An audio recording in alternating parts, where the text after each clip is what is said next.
Buonasera amici di Solitaire Player, io sono Domenico, ben arrivati in questo nuovo appuntamento in cui parleremo di Puki, il nuovo gioco che ormai sta influenzando tutta la community. È un gioco di previsioni calcistiche in cui più vi avvicinate alla previsione del risultato esatto di una determinata partita e più ci sono possibilità di vincere o premi NFT che vi permettono di espandere la vostra potere di gioco, oppure poter vincere dei soldi veri e propri. Bene, prima di iniziare questo nuovo video vi chiedo di iscrivervi al mio canale e sostenermi e lasciare un bel like a questo video e di commentare qui sotto eventuali dubbi o perplessità. Bene, di che cosa parlerò questa sera? Questa sera parleremo delle differenze che c'è tra Matic, Puck, i PXP, le energie e il prestigio su Puki. Bene. Allora, iniziamo. Iniziamo nel parlare prima di tutto di Matic. Che cos'è Matic? Matic è la criptovaluta su cui si basa il gioco di Puki. Gira sulla rete Polygon, è una criptovaluta veramente ottima perché ha un prezzo di gestione veramente bassissimo e quindi vi permette di poter gestire e fare movimentazioni sulla blockchain veramente a prezzi veramente ridicoli.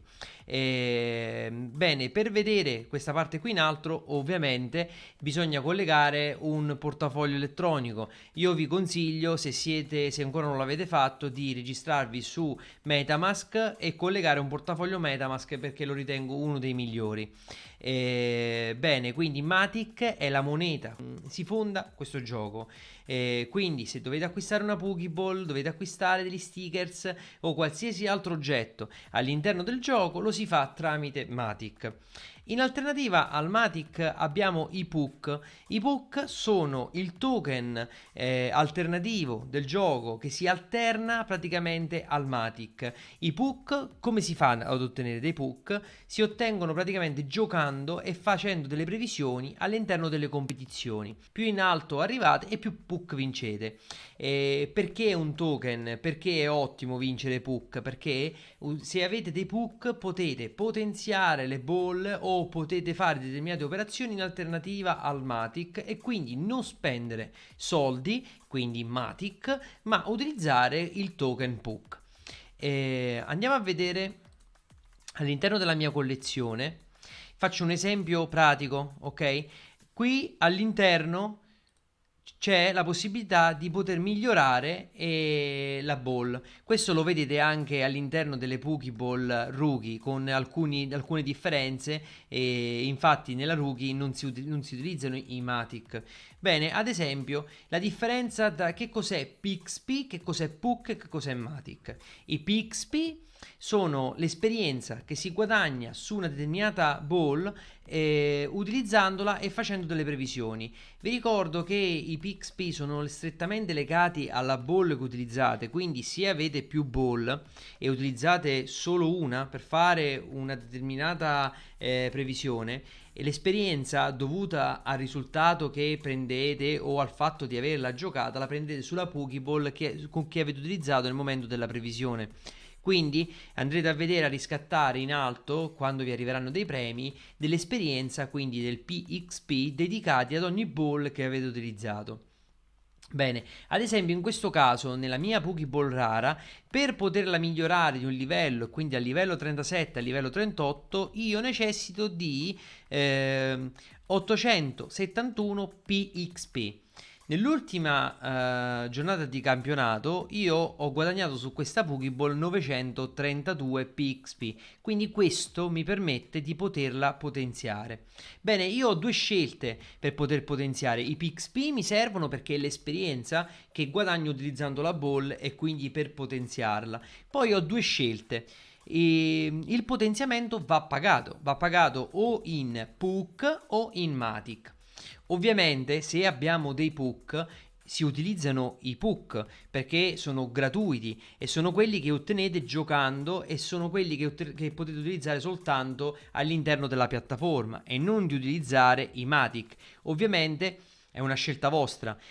Ad esempio, aumentare di un livello 37 a 38, se io utilizzo i Puck, utilizzo 69 Puck che io non hanno un valore rapportato all'euro, quindi tecnicamente non hanno un costo, sono semplicemente che sono all'interno del gioco.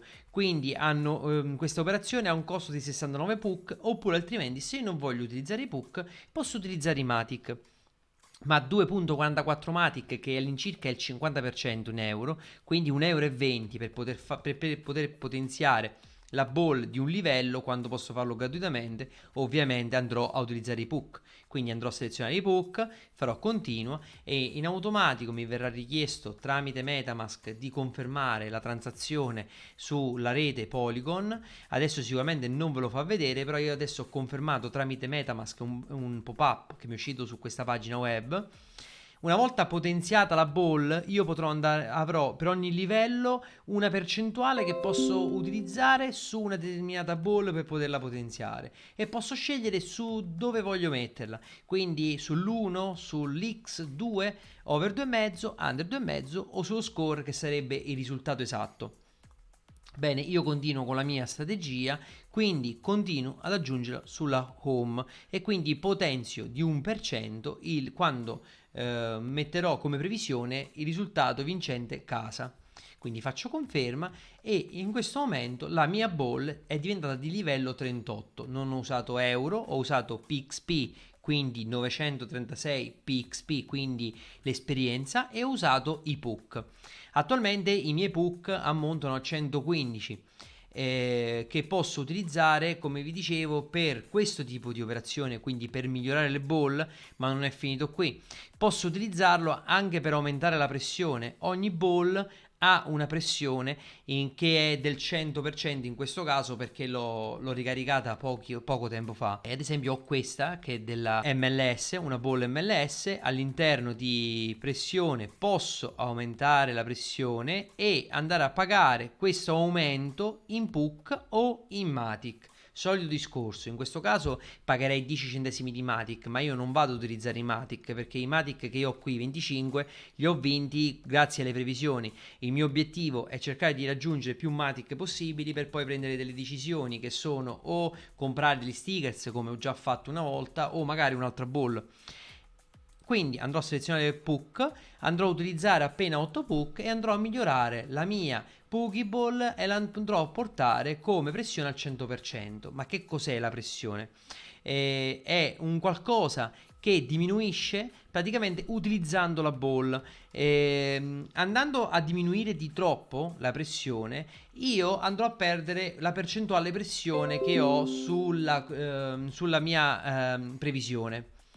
Bene, come vedete qui in alto, l'altra cosa di cui vi volevo parlare è il prestigio, che è questa P che vedete al di sotto di tutte le Pokéball, e anche le stickers a loro volta hanno un prestigio che è molto più basso, ovviamente è più o meno relazionato con il prezzo. Ovviamente più stiamo parlando di una Pokéball di una rarità alta e più il prestigio è alto, e quindi la stickers, che ha un valore ancora più basso della Pokéball Common, ovviamente è ancora più basso.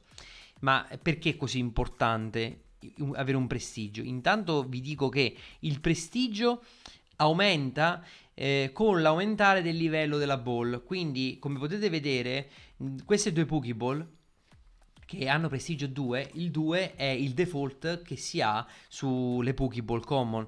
Più si migliorano, ad esempio questa è di secondo livello e ho guadagnato 0.05 di prestigio. Questa addirittura sono a 2.13, che è il di livello 5. La mia Pokéball rara, che già è partita da un livello molto più alto ed è arrivata a livello 38, se non ricordo male inizialmente era 4 di prestigio, sono riuscito a portarlo a 5.9. Come vi dicevo, il prestigio è importante perché grazie al prestigio vado ad aumentare le energie. Bene, le energie sono importantissime, già l'abbiamo visto in un video precedente in cui spiegavamo che l'energia si ricaricano tutti i lunedì alle 23:59, quindi dal martedì avrete tutta l'energia caricata e l'energia vi serve per poter fare la previsione. Ogni partita che andate a mettere la vostra previsione vi scalerà un 10 di energia, quindi va da sé che se io più aumento il livello delle mie Pokéball, più aumento il prestigio e più avrò energia e quindi più partite che posso giocare. Questo è il motivo per cui la mia collezione è così ampia, perché avendo molte Pokéball ho molto più prestigio e quindi avendo più prestigio ho 150 di energia e quindi questo mi permette di giocarmi quasi un match day e mezzo ogni settimana. Io che cosa faccio? Gioco 100 di energie su un match day che preferisco, poi 50 di energie vado a metterle su un match day della settimana prossima, in modo tale che la settimana prossima io avrò altri 150 energie che andrò a mettere 50 su quella match day che non ho terminato la settimana prima e altri 100 su un altro match day, e quindi mi ritroverò una settimana sì e una settimana no ad avere due match day e quindi doppia possibilità di vittoria. Quindi per questo è importante avere più ball, è importante avere un prestigio alto e quindi di conseguenza un'energia alta. Bene, quindi questa sera abbiamo visto che cos'è il Matic, che cos'è il PUC, che cos'è PXP e che cos'è il prestigio e che cos'è l'energia.